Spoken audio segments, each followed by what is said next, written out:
back to my channel. If you guys are new here, my name is Shatara. So in today's video, I'm gonna go over how I became a medical assistant. If you guys haven't seen my other video, my medical assistant morning routine, I'll link it up over here, whatever, wherever it is on the screen. I just want to put a disclaimer out here. I do not know everything about the medical assistant field.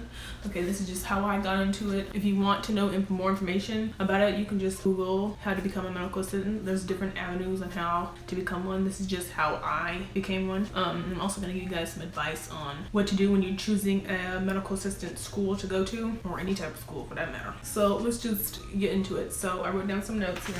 It's like sloppy, but hopefully I can read it. So what is a medical assistant? I just wrote down the definition that I got off of Google. So it says, in the USA, it is an allied health professional who supports the work of physicians and other health professionals. So bottom line is the person that you normally see when you get called back to go to the doctor. That's usually the person that gets your vitals and then puts you in a room for the doctor to see you. So there's 3 different types of medical assistant. There is a administrative medical assistant, which is the ones that answer phones, scheduling, doing referrals. People in the front desk is the one that do administrative. There's clinical, which is usually the people that are in the back that you don't see. They usually do typically things like obtain vitals. They collect specimens like blood and urine. They run tests. But from what the job I had recently, they kind of combined the two with clinical and administrative. So I'd be answering phones, I'd be doing EKGs, drawing patients' blood. And then the last one is specialized, which is the one that you typically is a field that you specialize in, for like geriatric, pediatric, any type of specialization. So I'm gonna go into the backstory of how I became a medical assistant. So I'm gonna start with the backstory of me. So I was born in Massachusetts. We moved to Rhode Island, and then we moved to Louisiana, then we moved to Washington State. We stayed on base for a little bit, and then we moved out of the base to a different house, still in Washington State, but we stayed there in that house for 11 years, so I grew up there. So in the middle of my junior year, we moved out of that state. Yes, in the middle of my junior year, they decided to let's pack up our lives and move across country. That's exactly what happened. I moved to Virginia. So when we moved to Virginia, there was a contract that my mom signed for her job that she got for 3 years, because after the 3 years we tried to move to the plan was to move back to the state that we're in, Massachusetts. So we lived in Gloucester for 1.5 years. I graduated, and then we moved out of Gloucester to Hampton, still in Virginia. And then we lived in a house. I stayed in the closet. I didn't do anything.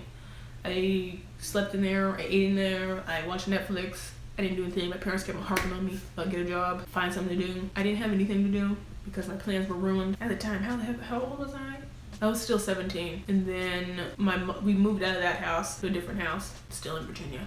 My mom came home because her coworker told her that she needed some hands-on patient care because she wanted to do something. I forgot what she wanted to be. But then my mom came home and told me the idea, because you can become a phlebotomist. That's how you get hands-on patient care.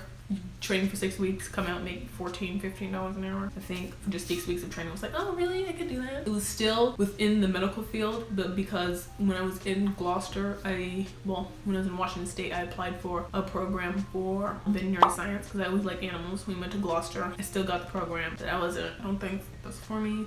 I still like animals, but I don't think the medicine side for animals is for me. So we just changed it to a different avenue of medicine. Instead of animals, it was humans. So I was like, okay, I can do that. I don't have a problem with people. So I started looking around for schools within Virginia, but I had a time limit for the 3 years. So I already spent 1 year doing nothing. So I had to find a program that only could take 2 years. But then I was like, oh my God. I came across this school that offered medical assisting, massage therapist, and phlebotomist. But they kept on getting on me because the medical assisting one sounds better than just being a phlebotomist. I'm not the type of person that do the same thing over and over again. I get bored.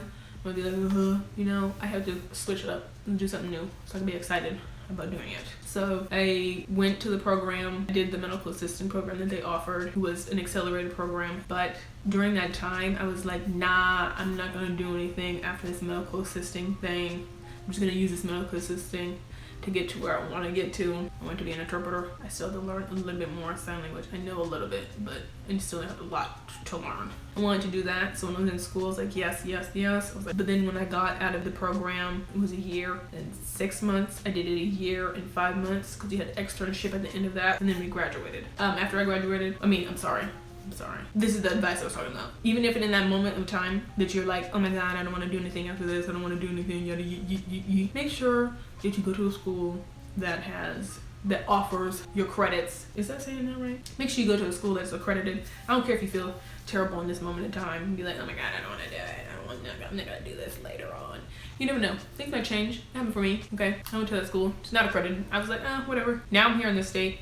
I have to start over again because I'm trying to become an RN and I had to do my prerequisites over. I mean, I guess it's a good and bad thing, but it's terrible because I had to go through A&P and I did not like that class at all. Oh my God. But make sure the school's accredited. That's my advice to you. Make sure it's accredited. Accredited. I cannot stress enough. Accredited. So then after I technically ended my externship, I graduated. We moved out of Virginia to Massachusetts. The house I moved out of before this one, the last house. I got my first medical assistant job after I moved into that house, like a month after, because I was working at McDonald's. Well, I have worked at McDonald's for 4 years. It was in Virginia, Gloucester, Virginia, when I was in high school, and then Hampton, Virginia, all into the whole entire time until we left. That's like 3. And then here in this state, at the other house we actually moved out of, I worked in another McDonald's. So I was working through McDonald's throughout my whole entire schooling. That's what it was. So I got McDonald's, started working as a medical assistant in New Hampshire. On the interview, I wasn't nervous. I did have to draw one of the co-workers at work at the time. I did say I haven't drawn anybody in a hot minute, but I did it. And the one thing, I think I just had a problem with switching the tubes. I think that was my only problem because never let go of the needle ever in life. Okay, don't do that.